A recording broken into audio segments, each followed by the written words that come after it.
Hey guys, welcome to my channel. Today I'll be showing you how to solo Elite Mode on Tower Defense X using only the Operator and Missile Trooper. There are a few things I need to say before we begin. First off, sorry for the bad mic quality. I'm just using a cheap headset, so I'm sure it's not the most pleasant sound in the world. If I decide to upload more on this channel, I'll probably get myself a better mic. Second, this strategy is meant to be used on the Blocks Out map because of the long path it has and the amount of good spots you can place Missile Troopers in, which if you haven't figured it out already, we're going to be spamming Javelins as our strategy. And finally, I've actually only been playing this game since last week. I'm currently at level 17, so if I say anything in this video that you know is wrong, that's my bad.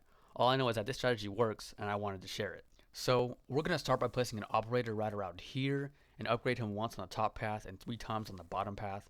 The third upgrade on the bottom path is really good early game DPS in my experience, mainly because it gives it that burst effect. Now that we have him upgraded to where we want him to be, we're just going to leave him there. In fact, we're never going to touch him again. What we're going to do now is place an Operator back here and get him to 3 upgrades on the top path and 1 upgrade on the bottom path.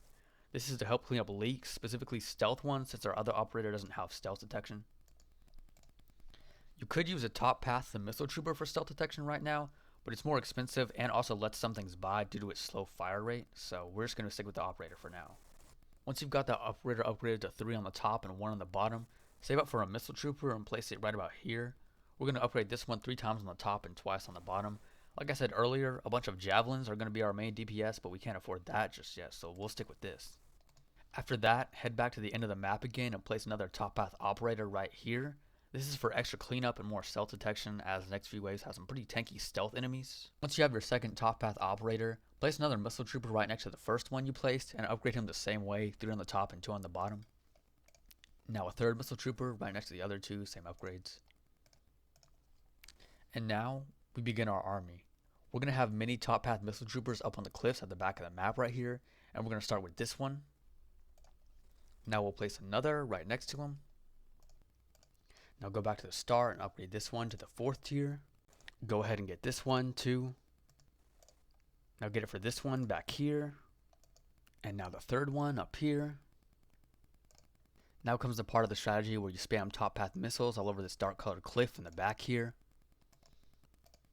I'm going to start skipping ahead a lot more, as there aren't really specific spots you need to place these Missile Troopers. Like I said, just try to fit as many as you can up here on this cliff. As you can see, I placed a lot more Missile Troopers and upgraded most of them to the 4th tier. I'm going to start getting 5th tiers, which are the Javelins that I've been talking about this whole time.